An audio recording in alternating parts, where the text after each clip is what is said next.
नमस्कार दोस्तों, स्वागत है आप सभी का प्रोफिशिएंसी एजुकेशन वर्ल्ड में। दोस्तों आज हम लोग पढ़ेंगे टेंस और इसकी क्लास रहेगी नंबर 2।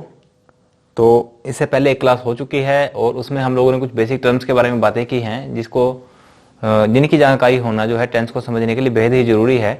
अगर आपने वो क्लास नहीं देखी है तो कृपया एक बार जाकर के उसको क्लास को देख लें ताकि आपको ये वाली क्लास समझने में आसानी हो।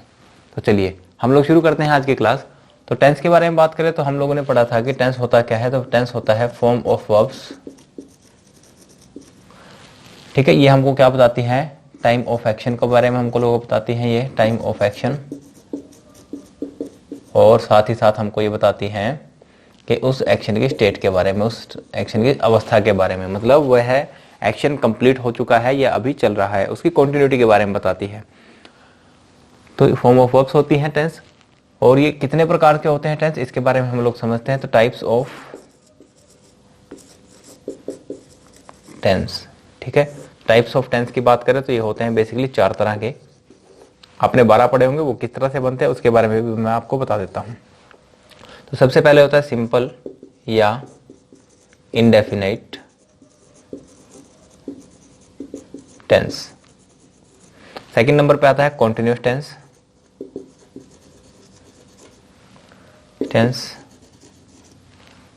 उसके बाद आता है परफेक्ट टेंस। उसके बाद आता है परफेक्ट कॉन्टिन्यूअस।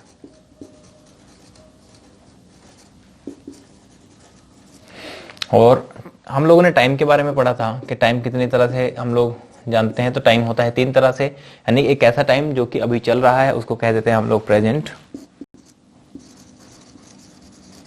और एक ऐसा टाइम जो कि हम लोग एक्सपीरियंस करके आ चुके हैं, जो टाइम बीत चुका है, उसको कहा जाता है पास्ट।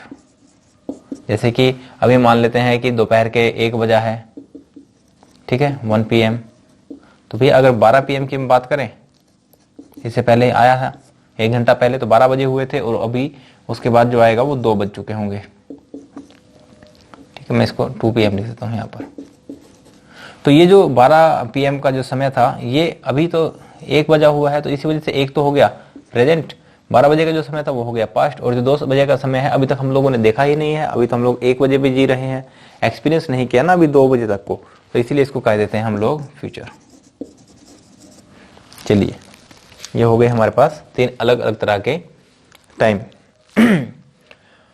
तो अब किस तरह से इसके 12 टेंस बनते हैं, वो इस प्रकार से है कि एक बार ये जो प्रेजेंट है इसको मिलाएंगे हम लोग सिंपल के साथ या इंडेफिनिट टेंस के साथ, तो बन जाएगा हमारे पास प्रेजेंट इंडेफिनिट टेंस या सिंपल प्रेजेंट टेंस। उसके बाद इसी को मिलाएंगे हम लोग कंटिन्यूस के साथ, तो हो जाएगा प्रेजेंट कंटिन्यूस टेंस। इसी के बाद हम लोग प्रेजेंट को एक बार मिलाएंगे परफेक्ट के साथ, तो हो जाएगा प्रेजेंट परफेक्ट टेंस। और यहाँ पर प्रेजेंट एक बार मिलेगा प्रेजेंट परफेक्ट कंटिन्यूस के साथ, तो हो जाएगा प्रेजेंट परफेक्ट कंटिन्यूस टेंस। तो यहाँ पर हो जाएंगे कुल 4। इसी तरह से एक बार पास्ट को मिलाएंगे इंडेफिनिट के साथ, पास्ट का कंटिन्यूस भी बनेगा, पास्ट का परफेक्ट भी बनेगा, पास्ट का परफेक्ट कंटिन्यूस भी बनेगा, तो 4 ये बनेंगे। और सेम यही प्रोसीजर फ्यूचर के साथ भी फॉलो होगा, future indefinite, future continuous, future perfect और फ्यूचर परफेक्ट कंटिन्यूस, तो 4 यहाँ से होंगे। तो इन सभी को मिला करके हो जाएंगे हमारे पास कुल 12 टेंस। ठीक है दोस्तों, मैं उम्मीद करता हूँ कि आपको ये बातें समझ में आई है। अभी हम लोग और आगे बढ़ते हैं, मैं इसको यहाँ से मिटा देता हूँ।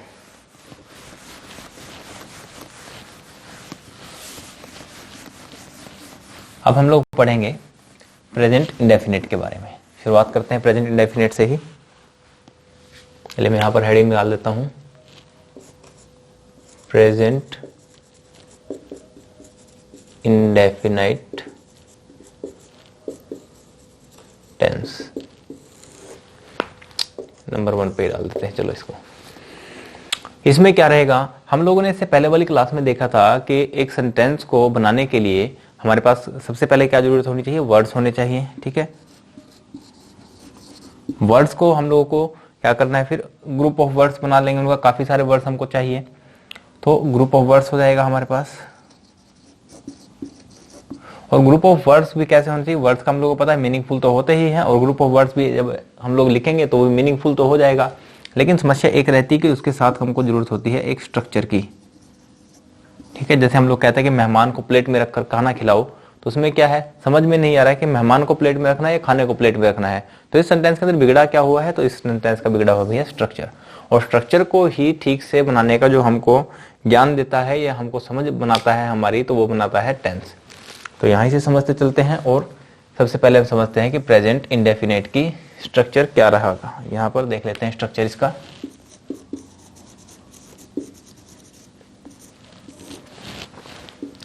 तो स्ट्रक्चर जो रहेगा इसका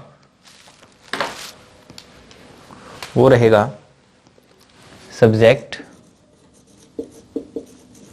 प्लस वर्ब, और वर्ब भी कौन सी, फर्स्ट फॉर्म ऑफ वर्ब। ठीक है, मैं वन लिख देता हूं यहाँ पर, तो फर्स्ट फॉर्म ऑफ वर्ब, और इसी के साथ कभी कभी लग जाएगा एस और कभी कभी E S according to spelling rules, और उसके बाद हो जाएगा हमारा ऑब्जेक्ट, और उसके बाद जो भी कुछ बचेगा वो इसमें आगे की तरफ लिख दिया जाएगा।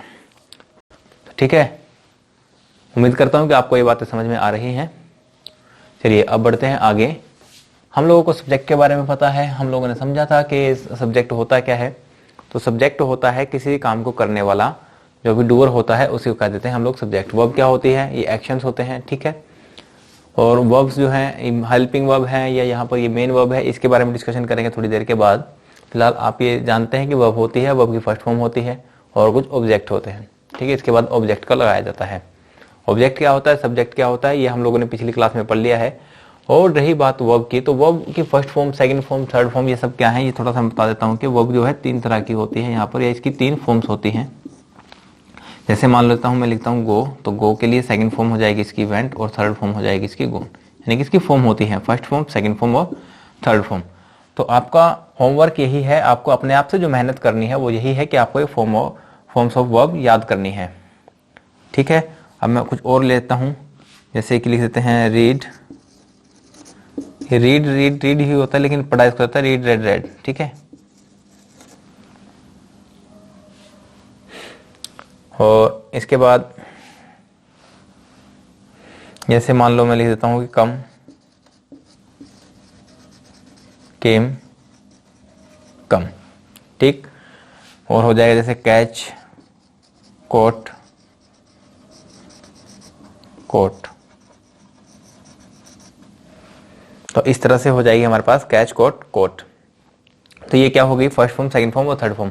आपको ये फॉर्म ऑफ वर्ब्स याद करनी है, ये अलग अलग तरह से होंगी, और आपको ये किसी भी इंग्लिश की बुक में मिल जाएंगी। अगर आपके पास बच्चों की भी बुक है उसमें भी आपको मिल जाएंगी, वरना आप इसको गूगल में डाल करके, नेट से भी निकाल करके पढ़ सकते हैं। इनको बस आपको याद करना है। ये आपको हेल्प करेंगी सेंटेंस को समझने में कि क्या क्रिया हो रही है, यानी कि क्रिया ही होती हैं, इनसे हमको ये समझना होता है कि जैसे गो क्या हो गया, चल जाना हो गया, कैच क्या हो गया, पकड़ना हो गया, कम क्या हो गया, आना हो गया। तो इस तरह से वर्ब ही हैं, ये एक्शंस हैं, इनके बारे में आपको पढ़ना है। अब बढ़ते हैं हम लोग इसके स्ट्रक्चर के बारे में। हम लोगों ने समझ लिया है कि सब्जेक्ट हो गया, वर्ब हो गया, और एस ई एस और ऑब्जेक्ट हो जाएगा। चलिए कुछ सेंटेंस में लिखता हूं इसके आधार पर। जैसे कि मान लो मैंने लिख दिया ही wakes up early in the morning। अब आप लोगों ने बचपन में पढ़ा होगा कुछ बुक के अंदर के ऐसा लिखा होता कि ता है, ते है, ती है। सेंटेंस के अंत में हिंदी वाले जो वाक्य हैं उनके अगर अंत में ता है, ते है, ती है, तो हम लोगों को बनाते हैं उसको प्रेजेंट इंडेफिनेट में। ठीक है, इस तरह से भी आप समझ सकते हैं, लेकिन इसको इस तरह से भी आप समझ सकते हैं इंग्लिश में अगर समझें कि भाई किसी की कोई हैबिट है, यानी उसको मैं कह देता हूँ वह हैबिचुअल एक्शन जो है उसको हम लोग बनाते हैं प्रेजेंट इंडेफिनिट टेंस में। दूसरा कोई रेगुलर एक्शन है कि हम हमेशा ही वो चीज होती है, उसको भी हम लोग लिख देते हैं प्रेजेंट इंडेफिनिट टेंस के अंदर। इसी के साथ हम लोग लिख देते हैं कोई यूनिवर्सल ट्रूथ जब होता है तो उसे भी लिख देते हैं हम लोग प्रेजेंट इंडेफिनिट के अंदर। उसी के साथ कोई प्लान फ्यूचर प्रोग्राम अगर कोई हो उसको भी हम लोग लिख देते हैं प्रेजेंट इंडेफिनिट में। ठीक है, और इसी के साथ कंडीशनल जब सेंटेंस बनाएंगे उसमें प्रेजेंट इंडेफिनिट का यूज होगा, लेकिन जब कंडीशनल पढ़ेंगे तब की बातें हैं। फिलहाल तो हम बिल्कुल उसका आधार पढ़ रहे हैं, बिल्कुल बेसिक पढ़ रहे हैं, तो इसीलिए बस इसको इतना ही समझते हैं कि ये वाले 4 एक्शंस जो हैं इनके लिए इसका प्रयोग किया जाता है।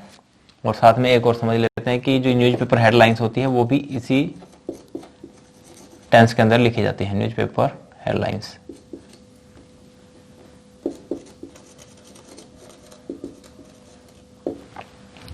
तो चलिए अब यहां पर मैं एक सेंटेंस और लिखता हूं। चलिए, दे प्ले क्रिकेट। और एक थर्ड सेंटेंस लिख देता हूं, यू लाई। ठीक है, और चलिए एक और लिख देता हूं मैं, ही लाइज। हम समस्या यहां पर जो है वो ये है कि भैया कहीं पर तो हम लोगों को एस लगा दिया, कहीं पर एस नहीं लगा, ये बिल्कुल बिना एस के है, यहाँ पर भी बिना एस के है और यहाँ पर एस लगा दिया है। तो ये समस्या रहती है कई बार कि कहाँ पर एस लगाए, कहाँ पर ई एस ना, ई एस या एस ना लगाए, तो उसको हम लोग समझते हैं। तो सबसे पहले हम लोगों को पिछली क्लास में समझ आया था, हम लोगों ने समझा था कि सिंगुलर एक चीज होती है और एक चीज होती है प्लूरल। ठीक है, तो सिंगुलर सब्जेक्ट और प्लूरल सब्जेक्ट। सिंगुलर का मतलब मैंने बताया था कि जो कि संख्या में हो एक, तो संख्या में एक जो होगा वो सिंगुलर हो जाएगा, संख्या में एक से ज्यादा हो जाएगा तो वो हो जाएगा प्लूरल। जैसे कि यहाँ पर देखें ही, अब ही किसको कहते हैं कि कोई भी अगर लड़का है, ठीक है, ये एक लड़का है, चलिए मैं बना देता हूं इसको ऐसे, ये खुश है काफी, तो इसके लिए हम लोग किसका प्रयोग कर लेते हैं, ही का। ठीक, और अगर कोई लड़की है तो उसके लिए हम लोग प्रयोग कर लेते हैं किसका, शी का। ये सिर्फ बात किसकी हो रही है, जो कि संख्या में हो एक। तो जो लोग संख्या में एक हैं तो उनके लिए हम लोग ही और शी का प्रयोग कर लेते हैं, अगर कोई मनुष्य है तो यहाँ पर सिंगुलर सब्जेक्ट के लिए मैं लिख रखा हूँ यहाँ पर ही और यहाँ पर शी। कोई निर्जीव वस्तु है या कोई जानवर है, कोई कीट पतंगा है, ठीक है, इंसेक्ट्स जिसको बोलते हैं हम लोग, तो उसके लिए हम लोग इट का प्रयोग कर लेते हैं। तो ही शी इट ये हो गया है हमारे पास सिंगुलर सब्जेक्ट। इसी के साथ किसी का नेम ऑफ पर्सन में लिख देता हूं। तो नेम ऑफ पर्सन क्यों लिखा गया, मान लेते हैं एक लड़का है, हमको पता है इसका नाम है भाई, कुछ भी लिख लेते हैं, इसका नाम हम लोग मोहित लिख देते हैं। ठीक है, कि इस लड़के का नाम है मोहित। तो अब मैं कहता हूं कि मोहित मेरा दोस्त है, तो इससे आपको पता लग जाएगा कि मोहित के बारे में बात कर रहा हूं। अगर मैं ऐसा बोल दूं सिर्फ कि वह मेरा दोस्त है, हाँ, अगर आप उसकी तरफ इशारा कर रहे हैं, उसके बारे में कोई और पहले से बातचीत हो चुकी है, तो उस समय आप प्रयोग कर सकते हैं कि वह मेरा दोस्त है। लेकिन एक इंसान को आप बिना कुछ बताए कि किसके बारे में आप बात कर रहे हैं, बस डायरेक्ट बोल दें कि वह मेरा दोस्त है, तो उसको समझना थोड़ा मुश्किल हो जाएगा। तो यहाँ पर मोहित जो है इसका नाम आ गया है, लेकिन है तो ये एक इंसान। जब ये एक ही इंसान है तो इसी वजह से इसको सिंगुलर सब्जेक्ट की कैटेगरी में मैंने रख दिया।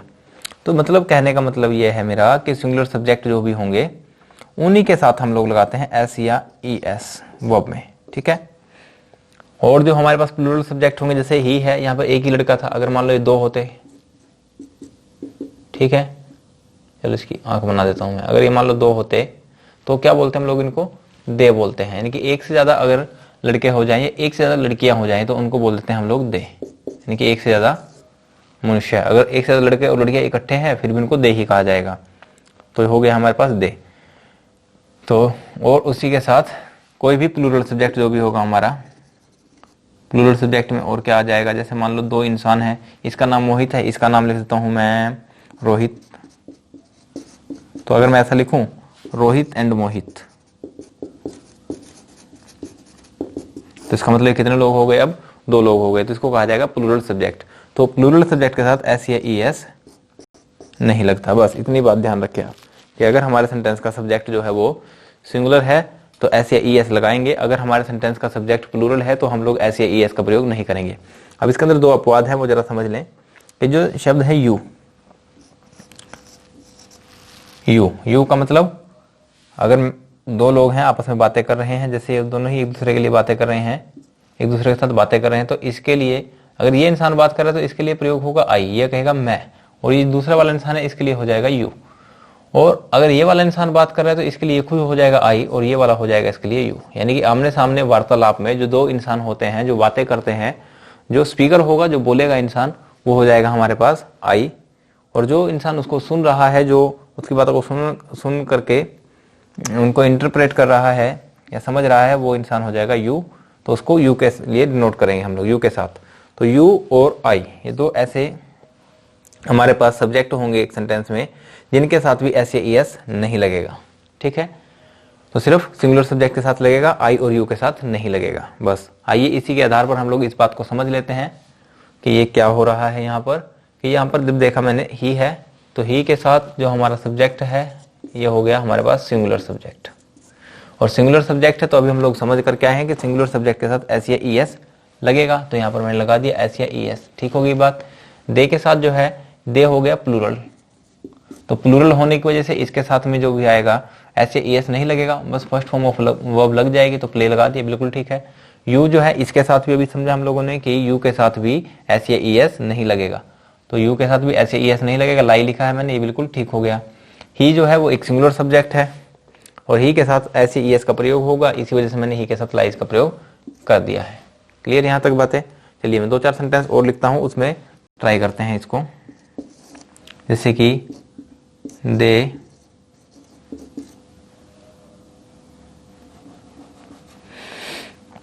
गोज और गो टू स्कूल। दूसरा सेंटेंस में लिख देता हूं, ही गो और goes to school. Next, we go और गोज टू स्कूल। और एक और लिख देता हूं मैं यहाँ पर, आई गो और गोज टू स्कूल। और यहाँ पर एक और लिख देता हूँ, यू गो और गोज टू स्कूल। लो जी, यहाँ पर मैंने 5 वाक्य लिखे हैं। अभी इनमें देखते हैं कि कौन सा, यहाँ पर मैंने इनके जो वर्ब है इनको स्लैश लगा करके अलग अलग लिखा है, कौन सी ठीक है कौन सी गलत है इसको हम लोग समझेंगे।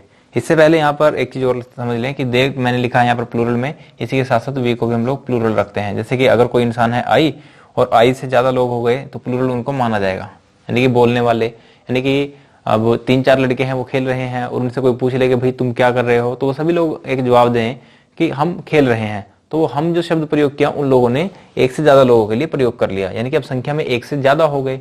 जब वो संख्या में एक से ज्यादा हो गए तो इसी तरह से वो हो गए प्लूरल, तो प्लूरल को प्लूरल की तरह से हम लोग ट्रीट करेंगे। चलिए, तो यहाँ पर दे हुआ, दे जो हुआ हमारे पास प्लूरल सब्जेक्ट हो गया, तो आने वाली जो भी इसके साथ वर्ब रहेगी उसके साथ एस या ई एस नहीं लगेगा, तो मतलब ये वाला कैंसिल और ये वाला राइट। अब आप लोगों के दिमाग में ये भी बात आ रही होगी कि ये क्यों लगाते हैं हम लोग। तो चलिए इसका भी समाधान मैं बता देता हूं आपको। मैं इसको थोड़ा सा मिटा देता हूं यहां से।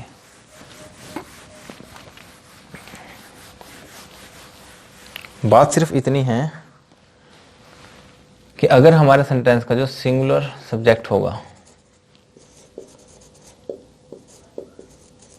उसके साथ आने वाली जो भी वर्ब रहेगी वो हो जाएगी सिंगुलर।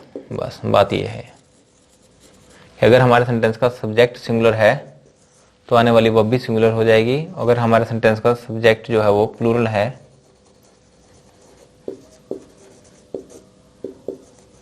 तो आने वाली वर्ब भी प्लूरल हो जाएगी। ठीक है। और तीसरी बात समझे, आई और यू के साथ मैक्सिमम प्लूरल वर्ब ही लगती हैं। यहाँ पे लिख देता हूं मैं पर वर्ब्स। तो सिंगुलर सब्जेक्ट के साथ सिंगुलर वर्ब, प्लूरल सब्जेक्ट के साथ प्लूरल वर्ब, आई और यू के साथ प्लूरल वर्ब। सिर्फ आई के साथ एक अपवाद है या 2 अपवाद है मैं कह लूं कि आई के साथ एम का प्रयोग होता है और एम के साथ वाज का प्रयोग होता है। ये सिंगुलर की तरह काउंट की जाती है, मानी जाती है। तो आई के साथ एम और वाज जो है ये सिंगुलर की तरह प्रयोग होती हैं। इसके अलावा आई के साथ जितनी भी वर्ब्स लगती हैं वो सभी के सभी प्लूरल की तरह रिएक्ट करती हैं। और अभी हम लोगों ने समझा था कि फर्स्ट फॉर्म, सेकंड फॉर्म और थर्ड फॉर्म ऑफ वर्ब्स, तो फर्स्ट फॉर्म, सेकंड फॉर्म और थर्ड फॉर्म। तो इसमें समझता हूं, मान लो मैंने लिख दिया यहाँ पर गो, तो जो फर्स्ट फॉर्म होगी एक वर्ब की तो ये हमेशा रहती है भाई प्लूरल। बस इस बात को ध्यान रखेंगे। ठीक है, ये होती है हमेशा प्लूरल। अगर इसको सिंगुलर बनाना हो तो हम लोग क्या करेंगे, इसके साथ एस, इसको मिटा देता हूँ, इनकी आवश्यकता नहीं है इसको समझने के लिए। तो इसके साथ हम लोग एस या ई एस स्पेलिंग रूल्स के अकॉर्डिंग ऐड कर देंगे तो हमारे पास बन जाएगा ये गोज, क्योंकि ई एस लगेगा यहाँ पर गो के साथ। तो अगर इसको आपको बनाना है सिंगुलर, तो सिंगुलर बनाने के लिए हम लोगों को फर्स्ट फॉर्म ऑफ वर्ब के साथ एस या ई एस ऐड करवाना पड़ेगा। तो गोज जो आई मेरे पास, ये आई सिंगुलर वर्ब, और ये जो गो थी ये थी मेरे पास प्लूरल वर्ब। ठीक है दोस्तों, उम्मीद करता हूँ आपको ये बात समझ में आई होगी। अब कुछ कन्फ्यूजन भी होंगे कि यहाँ पर ये सिंगुलर प्लूरल थी, सिंगुलर कैसे हो गई। तो यही इसका तरीका है कि फर्स्ट फॉर्म जो रहेगी हमेशा प्लूरल ही रहेगी। वो सिंगुलर कैसे होगी, एस या ई एस ऐड करवाने के बाद। नाउन इसके अपोजिट है, यानी कि कोई भी अगर नाउन है, मान लेते हैं नाउन क्या है, इसके बारे में मैंने लास्ट क्लास में बताया था कि संज्ञा होती है, किसी का नाम होता है। मान लेते हैं कि लिखा है यहाँ पर कोई, ये मैं यूज कर रहा हूँ मार्कर, ठीक है। तो ये अपने आप में क्या है, सिंगुलर है, क्योंकि मेरे हाथ में भी एक मार्कर है तो मैं इसके लिए बात करूंगा। ये सिंगुलर मार्कर है मेरे पास, लेकिन ये दो हो गए तो मुझे इसको बनाना है प्लूरल। तो इसके लिए क्या किया जाएगा, मार्कर के साथ में एस को मैं ऐड करवा दूंगा तो मेरा बन जाएगा मार्कर्स। ठीक है, यानी कि किसी नाउन को अगर सिंगुलर से प्लूरल बनाना हो तो उसके साथ एस या ई एस ऐड किया जाता है, लेकिन किसी वर्ब को अगर प्लूरल से सिंगुलर बनाना हो तो उस समय उसके साथ एस या ई एस ऐड किया जाता है। तो चलिए अब आते हैं हमारे इन सेंटेंसेज पर, इनको करेक्ट करने की कोशिश करते हैं। तो यहाँ पर सिक्स सेंटेंस, ही जो लगा है, ही हुआ हमारे पास सिंगुलर सब्जेक्ट। तो सिंगुलर सब्जेक्ट हुआ तो इसके साथ आने वाली वर्ब भी सिंगुलर होनी चाहिए। गो तो क्या सी हुई, फर्स्ट फॉर्म ऑफ वर्ब है और इसी वजह से हो गई प्लूरल। तो प्लूरल तो इसका आंसर नहीं होगा, इसका आंसर होगा गोज। वी जो है यहाँ पर हमको पता है प्लूरल हमारे पास सब्जेक्ट है, और प्लूरल सब्जेक्ट जो है इसके साथ आने वाली जो वर्ब होगी वो भी प्लूरल होगी। गोज तो सिंगुलर वर्ब है, इसी वजह से गोज तो इसका कैंसिल हो जाएगा, सिर्फ गो इसका राइट आंसर हो जाएगा। आई की बात करें तो आई के साथ आपको पता है हमेशा ही प्लूरल वर्ब का प्रयोग किया जाएगा, तो गो राइट आंसर है, गोज रॉन्ग है। यू के साथ भी प्लूरल वर्ब का प्रयोग किया जाएगा, इसी वजह से यहाँ पर भी गो ठीक है और गोज गलत हो जाएगा। तो उम्मीद करता हूँ कि आपको ये वाली बातें समझ में आई है कि कहाँ पर एस और ई एस लगाया जाएगा और कहाँ पर नहीं लगाया जाएगा। तो चलिए दोस्तों, आज की क्लास में हम लोग इतना ही समझते हैं। इससे नेक्स्ट क्लास में हम लोग इसके और यूजेस पढ़ेंगे और किस प्रकार से हम लोग सेंटेंस बना सकते हैं उसके बारे में जानकारी लेंगे। तो चलिए आज की क्लास यहीं तक। क्लास को यहाँ तक देखने के लिए आपको बहुत बहुत धन्यवाद। मिलते हैं इससे अगले वाली क्लास में, तो बने रहिए हमारे साथ। आप लोगों को बहुत बहुत धन्यवाद। शुभ रात्रि दोस्तों।